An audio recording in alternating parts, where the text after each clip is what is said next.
رسول اللہ صلی اللہ علیہ وسلم فرمایا کرتے تھے ذکر اخاک بما یکرہ، تم اپنے بھائی کے عدم موجودگی میں ایسا تذکرہ کرنا جو اسے ناگوار گزرے، اسی کا نام غیبت ہے۔ عام ہے، وہ بات صحیح ہو یا غلط، اس سے کوئی سروکار نہیں ہے۔ اپنے بھائی کے عدم موجودگی میں ایسا تذکرہ کرنا جو اسے ناگوار گزرے، ذکر اخاک بما یکرہ، یہ غیبت ہے۔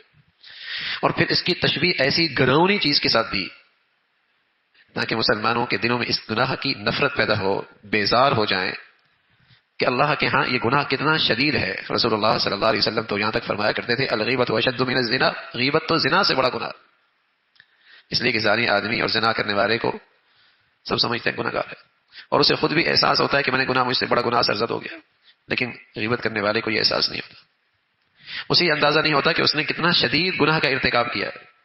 تشبیہ دی ہے اس گناہ کو ایک گھناؤنی چیز کے ساتھ۔ کیا تم اسے پسند کرتے ہو کہ اپنے مردار بھائی کا گوشت کھاؤ؟ یقیناً تم اسے ناپسند کرتے ہو۔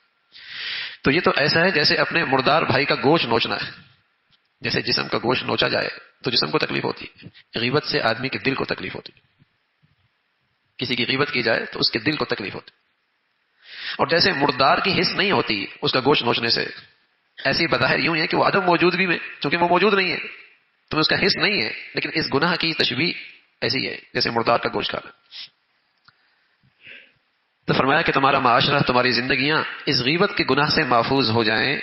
بس اوقات کیا کہتا ہے، سچ تو کہہ رہا ہوں، ارے میاں سچ نہ کہتا، جھوٹ کہتا تو بہتان ہوتا، یہ تو بہتان ہوتا، اس کی سزا تو دنیا کے اندر بھی کوڑے ہیں۔ غیبت ہی تو ہے کہ تم اپنے بھائی کے پیٹھ پیچھے ایسے تذکرے کر رہے ہو اور ایسی چیز کا تذکرہ کر رہے ہو جو اسے ناگوار گزرے، اسی کا نام تو غیبت ہے۔ وَلَا يَغْتَبْ بَعْضُكُمْ بَعْضًا، کہ تم کسی کی غیبت نہ کرو، اور یقیناً تم اسے پسند نہیں کرتے کہ اپنے مردار بھائی کا گوشت کھاؤ۔ آدمی تصور کرے نا کہ دسترخوان پہ مردار پڑا ہو، کوئی اسے نوچ کے کھا رہا، تو کون کیا کہے گا، یہ تم درندے ہو، یہ غذا تو درندوں کی ہوتی ہے۔ لیکن ہم بس اوقات بے خیالی میں، نادانی میں دسترخوان پہ کھانا بعد میں کھاتے ہیں، گوشت بعد میں کھاتے ہیں، اور اپنے بھائی کا مردار گوشت پہلے کھا لیتے ہیں۔ غیبت کر رہے ہوتے، غیبت کر رہے ہوتے۔ غیبت کی ایسی عادت پڑ گئی ہے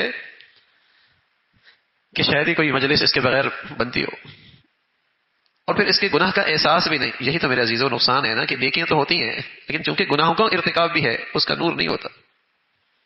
ہم اپنی زندگی میں پھر اس گناہ کا نور محسوس نہیں کرتے۔ نیکیاں ہوتی ہیں، ایسا ہی ہے جیسے گلاس میں آپ پانی ڈالیں، دودھ ڈالیں، لیکن نیچے سوراخیں بھی موجود ہو تو کیا ہوگا، اس میں تو قطرہ بھی نہیں باقی رہے گا۔